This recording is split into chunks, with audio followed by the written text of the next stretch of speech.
شروع اللہ کے نام سے جو بڑا مہربان نہایت رحم کرنے والا ہے۔ بھائیوں اور بہنوں، یہ تسبیح فرشتوں کا حصار ہے۔ اس تسبیح کے اثر سے سر پر گرا ہوا پتھر مڑ جاتا ہے۔ اپنے لیے، اپنے بچوں کے لیے ضرور یہ تسبیح پڑھا کریں۔ ہمارا آج کا وظیفہ بہت ہی خاص تسبیح کا وظیفہ ہے۔ یہ تسبیح حضور پاک صلی اللہ علیہ وسلم کو بہت زیادہ پسند ہے۔ جو شخص یہ تسبیح پڑھتا ہے، فرشتے اس کے گرد حصار قائم کر لیتے ہیں اور اس تسبیح کے اثر سے ہر مصیبت ٹل جاتی ہے۔ اس لیے آپ لوگ یہ تسبیح لازمی پڑھا کریں، کیونکہ آج کی یہ تسبیح کا عمل بہت ہی مجرب اور آزمودہ ہے۔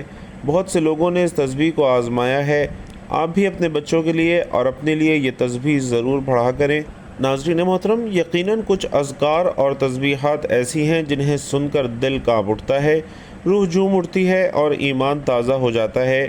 یہ وہ کلمات ہیں جو آسمانوں میں گونجتے ہیں، فرشتے جن کا طواف کرتے ہیں اور جنہیں رسول اللہ صلی اللہ علیہ وسلم نے بطور خاص اپنی امت کو سکھایا ہے۔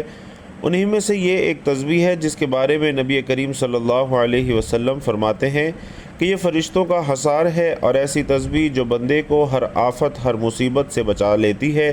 یہ تسبیح اللہ تعالیٰ کی رحمت کا وہ نور ہے جو گرتے ہوئے پتھر کو موڑ دیتی ہے، جو لکھی ہوئی مصیبت کا رخ پھیر دیتی ہے، جو تقدیر کے فیصلوں میں آسانی پیدا کر دیتی ہے۔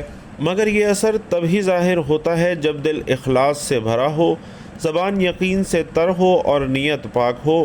آج کے اس پرآشوب دور میں جب ہر طرف فتنوں کی یلغار ہے، جب بچوں کی حفاظت ماں باپ کے بس میں نہیں رہی، جب موت سڑکوں پر ناچ رہی ہے، جب حادثے لمحوں کا کام بن چکے ہیں، ایسے وقت میں ناظرین یہ تسبیح ایک عظیم روحانی قلعہ ہے۔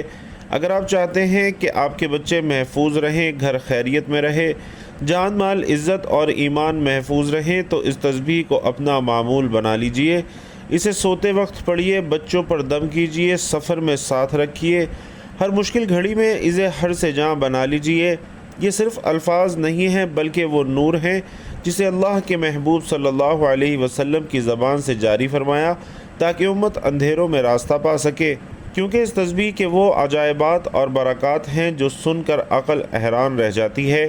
یہ تسبیح کیا ہے، اسے کس وقت پڑھا جائے، نبی کریم صلی اللہ علیہ وسلم نے اس کے بارے میں کیا ارشاد فرمایا ہے، اور وہ سچے واقعات جو اس تسبیح کی برکات کا واضح ثبوت ہیں۔ ناظرین، ایک ایک حدیث، ایک ایک علم ہم تک پہنچانے کے لیے صحابہ کرام نے مہینوں کی مسافت طے کی، اور ایک ایک حدیث کی صحت جاننے کے لیے صحابہ کرام نے اپنی جان کو جوکھوں میں ڈالا، تب کہیں جا کر یہ تعلیمات ہم تک پہنچی ہیں۔ لیکن آج ہمارا وتیرہ یہ بن چکا ہے کہ 3 گھنٹے کی فلم تو ہم بیٹھ کر دیکھ لیتے ہیں، لیکن جہاں دین کی تعلیمات اور دین کے احکامات کا ذکر ہو، وہاں 15-20 منٹ ہمیں ہر سے جاں گزرنے لگتے ہیں، اور وہ 15-20 منٹ جیسے ہمارے لیے قیامت کی گھڑی ہوتے ہیں۔ ہم فالتو باتیں کرنے اور موبائل پر فالتو چیزیں دیکھنے میں تو گھنٹوں بتا سکتے ہیں، مگر جہاں کہیں ہمارے کام کی بات آتی ہے، وہاں آپ لوگوں کے ناک بھو بننا شروع ہو جاتے ہیں۔ اعمال کے ساتھ ان کے فضائل اور واقعات بتانے کا مقصد یہ ہوتا ہے کہ آپ کو اچھی طرح سے وہ بات اور اس کے فضائل سمجھ آ سکیں، اسی لیے آپ کو تفصیلاً بات بتانے کی کوشش کرتے ہیں۔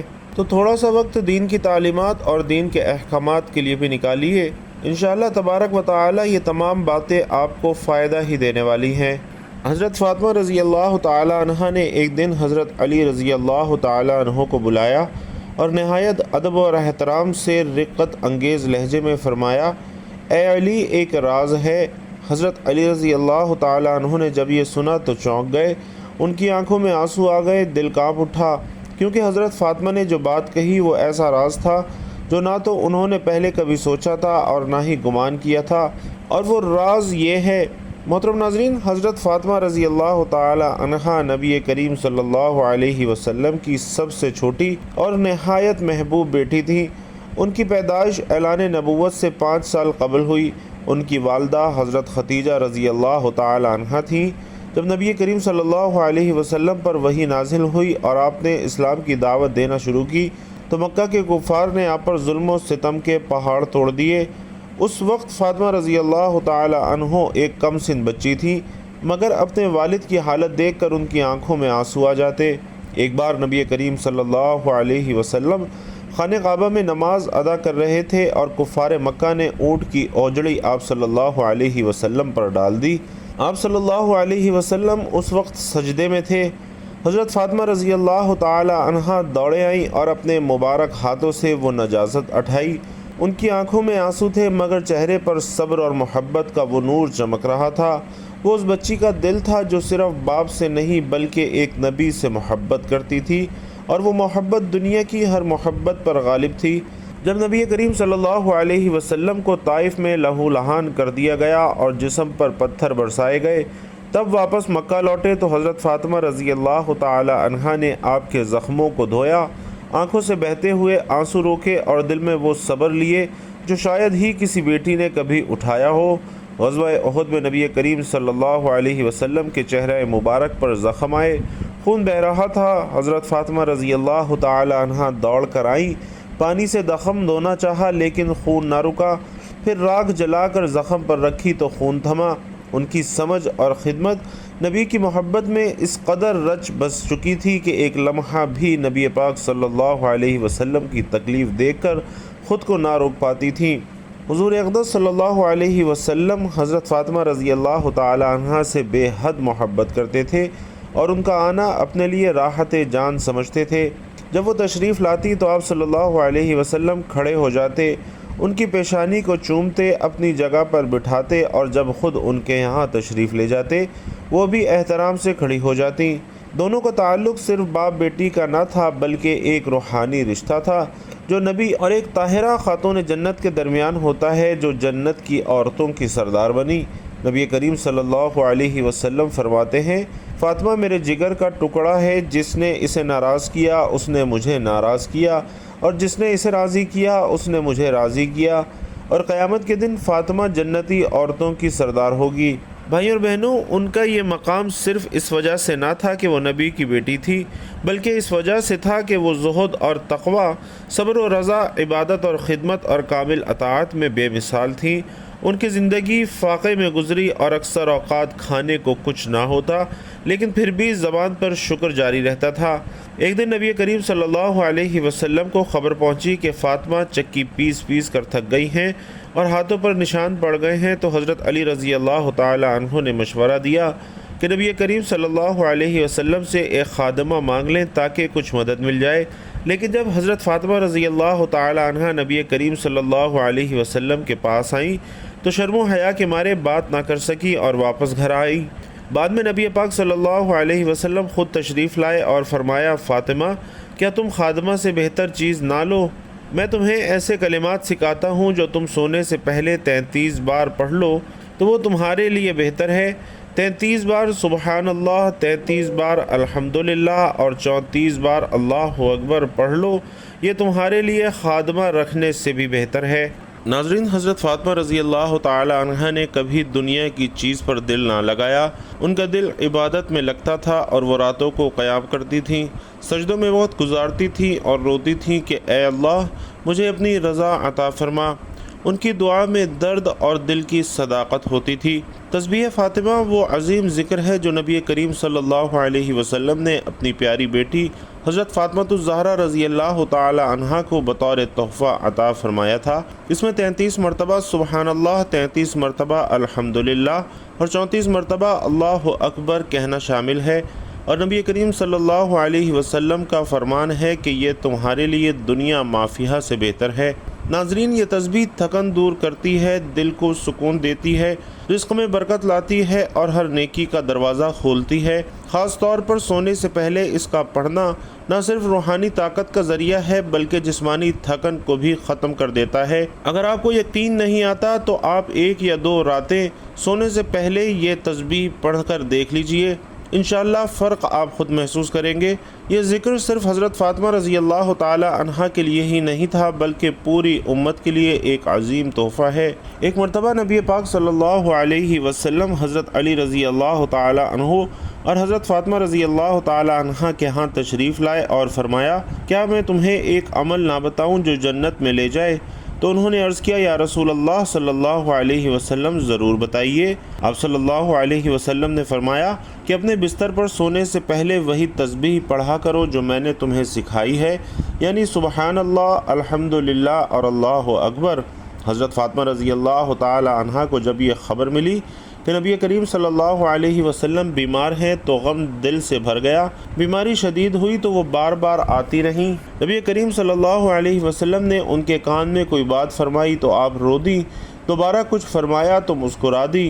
حضرت عائشہ رضی اللہ تعالی عنہا نے پوچھا تو بعد میں حضرت فاطمہ رضی اللہ تعالی عنہا نے بتایا کہ آپ صلی اللہ علیہ وسلم نے پہلے فرمایا کہ میں اس دنیا سے رخصت ہو رہا ہوں تو میں رو پڑی، اور جب فرمایا کہ تم میرے بعد سب سے پہلے مجھ سے آن ملو گی تو یہ بات سن کر میں مسکرا دی۔ نبی کریم صلی اللہ علیہ وسلم کی وفات کے بعد حضرت فاطمہ رضی اللہ تعالی عنہا نے دنیا سے دل اٹھا لیا اور 6 ماہ بعد ہی وہ اس دنیا سے رخصت فرما گئیں۔ حضرت علی رضی اللہ تعالی عنہ نے ان کی وصیت کے مطابق رات کو ان کو دفن کیا، کیونکہ وہ چاہتی تھیں کہ ان کا جنازہ پردے کے ساتھ ہو۔ ان کے دنیا سے جانے کے بعد حضرت علی رضی اللہ تعالی عنہ دیوار سے سر لگا لگا کر روتے تھے اور فرماتے کہ میری زندگی کا سب سے بڑا سہارا چلا گیا ہے۔ حضرت فاطمہ رضی اللہ تعالی عنہا کی زندگی ہمیں سکھاتی ہے کہ بیٹی صرف بیٹی نہیں ہوتی، وہ باپ کا سکون بھی ہوتی ہے، باپ کے مشن کی وارث بھی ہوتی ہے، اور اگر وہ فاطمہ جیسی بیٹی ہو تو نبی کی رضا کا ذریعہ بھی بنتی ہے، اور اگر وہ فاطمہ ہو تو جنت کی عورتوں کی سردار بھی بن جاتی ہے۔ ان کی سیرت میں محبت بھی ہے، وفا بھی ہے، صبر اور قربانی بھی ہے، عفت اور شرم و حیا بھی ہے، عبادت کا نور بھی ہے اور دنیا کی بے رغبتی بھی ہے۔ ان کی زندگی ہر مسلمان عورت کے لیے ایک ایسی مثال ہے کہ دنیا میں معیار حسب نسب نہیں بلکہ تقوی ہے، اور اگر کوئی نبی کی بیٹی ہو کر بھی دنیا کی لذتوں کو چھوڑ دے تو وہی خاتون جنت کی سردار بن جاتی ہے۔ حضرت فاطمہ رضی اللہ تعالی عنہا حضور اقدس صلی اللہ علیہ وسلم کے دل کا سکون تھیں۔ ان کا بچپن ظلم سہتے ہوئے گزرا، ان کا شباب فقر و فاقہ میں گزرا، ان کی ازدواجی زندگی سادگی کی انتہا تھی، لیکن ہر لمحہ اللہ کی رضا پر قائم رہیں، نہ کبھی شکوہ کیا، نہ دنیا کی طلب کی، نہ ہی نبی کریم صلی اللہ علیہ وسلم سے دنیا کی کسی نعمت کی فرمائش کی۔ وہ راتوں کو عبادت کرتی تھیں اور دن کو اپنے شوہر کی خدمت اور بچوں کی پرورش کرتی تھیں۔ ان کی زندگی کامل بندگی کی تصویر تھی۔ حضرت فاطمہ رضی اللہ تعالی عنہا کی وفات کے بعد مدینہ کی فضاؤں میں ایک سناٹا سا چھا گیا۔ ان کا گھر جس میں قرآن پاک کی تلاوت اور نبی کریم صلی اللہ علیہ وسلم کی دعاؤں کی باز گشت راتوں کی عبادتیں گونجتی تھیں، اب وہ خاموش ہو گئیں۔ حضرت علی رضی اللہ تعالی عنہ جن کے دل میں ایک پہاڑ جیسا حوصلہ تھا، وہ بھی حضرت فاطمہ رضی اللہ تعالی عنہا کی جدائی میں اکثر دیوار سے ٹیک لگا کر روتے تھے اور فرماتے تھے کہ فاطمہ وہ تھیں جس نے نبی کی بیٹی ہونے پر کبھی فخر نہ کیا بلکہ نبی پاک کے مشن کو اپنایا، اور فاطمہ وہ تھیں جو خاموشی سے اللہ کی راہ میں سب کچھ قربان کر گئیں اور جنت کی طرف روانہ ہو گئیں۔ اور جب حضرت علی رضی اللہ تعالی عنہ ان کی قبر کے قریب بیٹھتے تو کہتے، اے فاطمہ تیرے بعد دنیا سونی لگتی ہے، اے فاطمہ تو میری زندگی کا نور تھی، اے فاطمہ میں گواہی دیتا ہوں کہ تو سچوں میں سے تھی، اے فاطمہ تیرے بعد جینے کی کوئی خواہش باقی نہ رہی۔ حضرت فاطمہ رضی اللہ تعالی عنہ نے اپنی وفات سے قبل حضرت علی رضی اللہ تعالی عنہ سے کہا تھا کہ میری وفات کے بعد میرا جنازہ رات کو اٹھایا جائے، اور یہ وہ راز تھا جو پردے کا خیال رکھے کہ مجھے ایسے پردے میں دفن کیا جائے کہ کوئی غیر مرد مجھے نہ دیکھے، اور مجھے نبی کریم صلی اللہ علیہ وسلم کے قریب دفن کیا جائے۔ حضرت علی رضی اللہ تعالی عنہ نے ان کی یہ وصیت پوری کی کہ وہ رات کو خاموشی سے دفن ہوئیں، نہ کوئی اعلان، نہ کوئی ہجوم، بس اہل بیت کے چند افراد اور محبت کا آخری سفر۔ حضرت حسن اور حضرت حسین رضی اللہ تعالی عنہ ان کی قبر کے قریب بیٹھ کر آنسو بہاتے رہے، اور جب حضرت حسن رضی اللہ تعالی عنہ ان کی قبر پر دعا مانگتے تو کہتے، یا اللہ میری ماں فاطمہ تیری محبوب بندی تھی، ان پر اپنی رحمت نازل فرما اور مجھے ان کے نقش قدم پر چلنے کی توفیق دے۔ حضرت فاطمہ رضی اللہ تعالی عنہ کے بعد ان کی اولاد نے بھی نبی کریم صلی اللہ علیہ وسلم کے مشن کو آگے بڑھایا۔ حضرت حسن رضی اللہ تعالی عنہ نے صلح کا وہ علم اٹھایا تاکہ امت میں ریزی نہ ہو، حضرت حسین رضی اللہ تعالی عنہ نے کربلا کے میدان میں دین کی حفاظت کے لیے اپنا خون بہا دیا، اور یوں حضرت فاطمہ رضی اللہ تعالی عنہا کی گود میں پلنے والے وہ بچے جو نبی پاک صلی اللہ علیہ وسلم کے کندھوں پر سوار ہوتے تھے، وہ دین کے لیے قربانی کی علامت بن گئے۔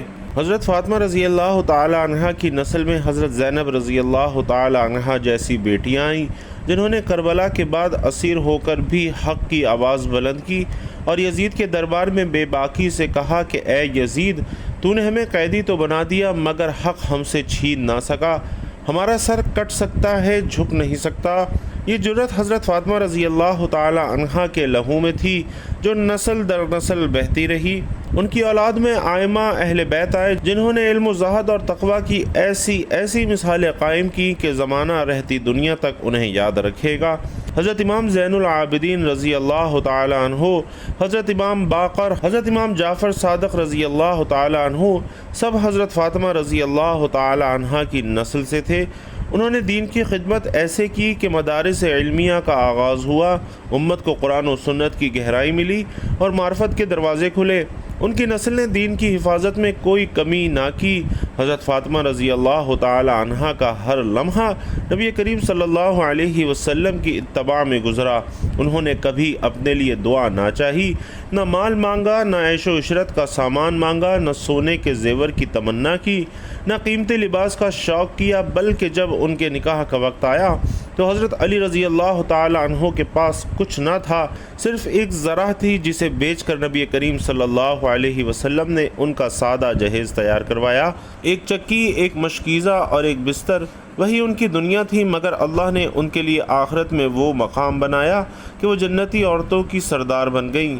نبی کریم صلی اللہ علیہ وسلم فرماتے ہیں، جسے جنتی عورت دیکھنی ہو وہ فاطمہ کو دیکھے۔ ان کا اٹھنا بیٹھنا، ان کا بولنا، ان کا خاموش رہنا سب سنت کے مطابق ہوتا تھا۔ ان کی حیا ایسی تھی کہ زندگی بھر کبھی پردے سے باہر نہ نکلی، حتیٰ کہ موت کے وقت بھی انہوں نے وصیت کی کہ میرا جنازہ ایسے اٹھایا جائے کہ میرے جسم کی ساخت تک ظاہر نہ ہو، اور حضرت اسماء بنت عمیس رضی اللہ تعالی عنہا نے ان کے لیے ایسا جنازہ تیار کیا جو حبشہ کی عورتوں کا طریقہ تھا کہ بانسوں پر پردے ڈال کر ڈھانپا جاتا۔ نبی کریم صلی اللہ علیہ وسلم کی وفات کے بعد حضرت فاطمہ رضی اللہ تعالی عنہا نے ہر وقت اپنے والد کی جدائی میں گریہ زاری کی۔ ان کی آنکھوں سے اشک بہتے رہتے اور وہ فرمایا کرتی، اے ابا جان، آپ نے تو فرمایا تھا کہ قیامت میں شفاعت کریں گے، میں اس قیامت کے دن کا انتظار کرتی ہوں جب آپ کے قدموں میں دوبارہ سر رکھوں۔ وہ شوق دیدار انہیں ہر لمحہ بے قرار رکھتا۔ نبی کریم صلی اللہ علیہ وسلم کی محبت ان کے خون میں رچی بسی تھی، اور یہی محبت انہوں نے اپنی اولاد میں منتقل کی۔ وہ اپنے بیٹوں کو نبی کریم صلی اللہ علیہ وسلم کی سیرت سناتی، ان کے اخلاق، ان کی عبادت، ان کی رحمت، ان کی وہ سنتیں۔ یہ وہ بیٹی تھی مگر نبی کی جانشین بھی تھی۔ ان کی ایک دعا تھی کہ اے اللہ تو مجھ سے راضی ہو جا، جیسا کہ میرا باپ تجھ سے راضی ہوا، جیسا کہ میرا باپ تجھ سے راضی ہوا، تو مجھے جنت میں اپنے نبی کے ساتھ رکھ اور میری اولاد کو میرے بعد حق پر قائم رکھ۔ ان کی دعائیں قبول ہوئیں اور ان کی نسل نے قربانیوں کے وہ چراغ جلائے جو قیامت تک امت کو روشنی دیتے رہیں گے۔ ان کی زندگی ہمیں بتاتی ہے کہ اگر کوئی عورت دنیا کی سب چیزیں چھوڑ کر صرف اللہ کو راضی کرنا چاہے تو وہ جنت کی ملکہ بن سکتی ہے۔ اگر کوئی بیٹی باپ کی خدمت کو عبادت سمجھے تو وہ نبی کی آنکھوں کی ٹھنڈک بن سکتی ہے۔ اگر کوئی ماں اولاد کی تربیت میں نبی پاک صلی اللہ علیہ وسلم کی سنت اپنائے تو وہ ایسے فرزند چھوڑتی ہے جو دین کے محافظ بن جاتے ہیں۔ حضرت فاطمہ رضی اللہ تعالی عنہا کی سیرت نہ صرف عورتوں کے لیے بلکہ مردوں کے لیے بھی مشعل راہ ہے کہ صبر، حیا، عبادت، اطاعت، اخلاص اور قربانی کیسے ہوتی ہے۔ وہ جیتی جاگتی تفسیر تھیں۔ نبی کریم صلی اللہ علیہ وسلم کی تعلیمات ان کی خاموشی میں وقار، ان کے عمل میں صدق اور ان کی دعا میں سوز تھا۔ ان کی زندگی میں کہیں بھی دنیا کی محبت نظر نہیں آتی تھی۔ وہ فاقے میں تھیں تو بھی شکر ادا کرتی تھیں، غم میں ہوتیں تو بھی سجدے میں ہوتیں، خاموش ہوتیں تو بھی ذکر کر رہی ہوتیں۔ تو ناظرین، وقت کی نزاکت کو مد نظر رکھتے ہوئے آج کے وظیفے کی جانب چلتے ہیں۔ وہ تسبیح آپ نے پڑھنی ہے جو کہ پڑھنے والے پر فرشتوں کا حصار قائم کرتی ہے۔ یہ تسبیح حضور پاک صلی اللہ علیہ وسلم کی پسندیدہ تسبیح ہے اور حضور صلی اللہ علیہ وسلم کا فرمان ہے کہ یہ تسبیح مصیبتوں کو ٹال دیتی ہے، یہ تسبیح رزق میں اضافہ کرتی ہے اور آپ کی اولاد کو زندگی کے ہر میدان میں کامیاب کرتی ہے، اور یہ تسبیح فاطمہ ہے۔ آپ نے سب سے پہلے حضور پاک صلی اللہ علیہ وسلم کی ذات اقدس پر درود پاک کا نذرانہ پیش کرنا ہے۔ ایک بار ثواب کی نیت سے میرے ساتھ بھی درود پاک پڑھ لیجئے۔ اللہم صلی علی محمد وعلی آل محمد کما صلیت علی ابراہیم وعلی آل ابراہیم انک حمید مجید۔ اللہم بارک علی محمد وعلی آل محمد کما بارکت علی ابراہیم وعلی آل ابراہیم انک حمید مجید۔ درود پاک پڑھنے کے بعد آپ نے 33 مرتبہ سبحان اللہ، 33 مرتبہ الحمدللہ اور 34 مرتبہ اللہ اکبر پڑھنا ہے، اور اس کے بعد آپ نے ایک اور آیت پڑھنی ہے جو کہ آپ کی اولاد کو زندگی کے ہر میدان میں انشاءاللہ کامیابی عطا کرے گی، اور وہ آیت ہے حسبنا اللہ و نعم الوکیل۔ یہ آیت آپ نے صرف 33 بار پڑھنی ہے، اور اس کے بعد آپ نے دوبارہ درود پاک پڑھنا ہے۔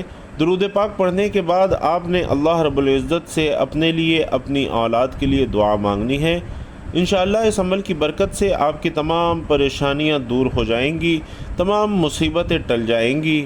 اللہ رب العزت سے دعا ہے کہ اللہ تعالیٰ میرا سنانا اور آپ کا سننا اپنی بارگاہ میں قبول و منظور فرمائے، جو مانگا مقدر فرمائے، جو نہیں مانگ سکے بن مانگے عطا فرمائے۔ اللہ تعالیٰ نیکی کی بات ہم سب کو سننے، سمجھنے اور اس پر عمل کرنے کی طاقت اور توفیق مرحمت فرمائے، آمین یا رب العالمین۔ ناظرین کرام، اگر آپ کو آج کی ویڈیو اچھی لگی ہو تو کمنٹ باکس میں ایک مرتبہ صدق دل سے سبحان اللہ ضرور لکھ دیجئے گا۔ اللہ تعالیٰ آپ سب کا حامی و ناصر ہو، آمین یا رب العالمین۔